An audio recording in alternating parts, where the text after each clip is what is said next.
First, I'll start with the positives. The characters, like most Stephen King books, felt very real and are easy to sympathize with. King has an amazing ability to create characters that feel like people you've already met before, like your neighbor or brother. But I do have some gripes, mainly with Billy Summers, the main character. Uh, but as for the rest of the positives, I really enjoyed the plot until the midsection. And the ending was actually really engaging and entertaining. Even if it felt somewhat predictable, there's still a couple surprises. Now, for the negatives, I am going to get into spoilers, but unless you're an avid Stephen King fan that really wants to read his entire catalog, I wouldn't really necessarily recommend this one. Firstly, I really disliked how after Billy Summers completes the job and kills whatever his name is, the book takes a massive detour. When I read the synopsis of the book, I naturally assumed it would mostly be about, killing and assassins and, like seedy underground stuff, which we do get some of, but a massive chunk of this book is devoted to something entirely different that is a lot less interesting and exciting, in my opinion. Around the 200 page mark, we're introduced to Alice when she just so happens to be dropped off in front of where Billy is hiding out. And Billy makes a totally nonsensical decision. Up until this point, he's extremely meticulous with every little thing he does in order not to be caught by the police or his former partners in crime.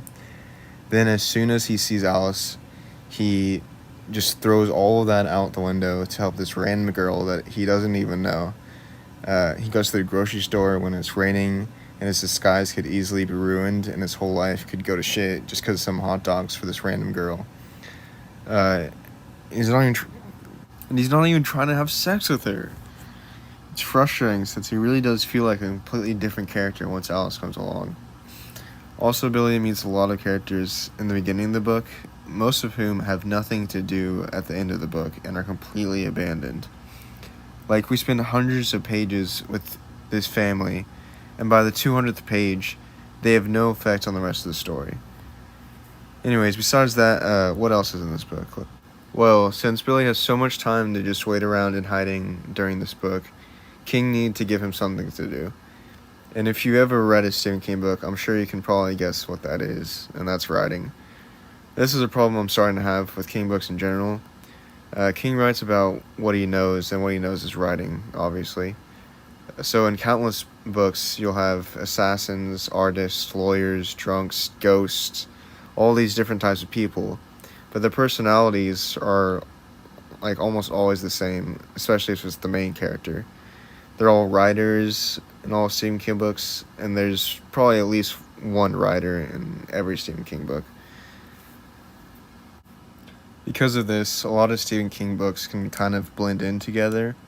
But anyways, besides that tangent, I was honestly very disappointed when I realized just how much writing there was in this book. Some of Billy's stories were interesting, mainly the war parts when Billy is getting ready to assassinate someone, or they're raiding a house.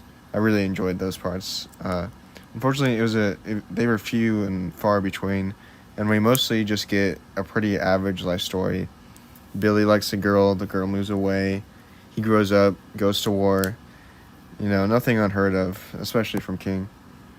Luckily, after Alice is introduced and Billy gets revenge on the guys, which was actually a really entertaining scene, we get back to the assassination plotline, which is the part of the book that I most enjoyed. Billy finds Nick and kills some of his cronies. The decision to leave Nick alive was a little kind of unbelievable to me. I feel like any real mob type guy would immediately get revenge back on Billy.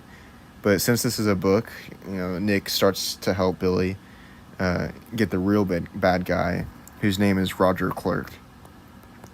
The ending was so much better than the middle, in my opinion, and saved me from straight up just disliking this book. I also enjoyed the psych-out ending, where you think for a second that Billy survives and runs out on Alice. But of course, Billy ends up dying, and Alice just finishes Billy's book. Overall, I'm glad I read this addition to the Stephen King catalog, though I feel a little tricked since nearly half of this book felt completely different noticed this has kind of been a trend of King's as of late, where he'll start a story, and then by the end, he'll turn it into something else entirely, which sometimes works really well, and other times is kind of just disastrous. I would give Billy Summers by Stephen King 3 out of 5 stars. A good, enjoyable read, although nothing I would highly recommend. Did you read Billy Summers? If so, what did you think? Uh, Also, there's multiple Shining references, which were cool, really cool, but also random and out of place, just like this.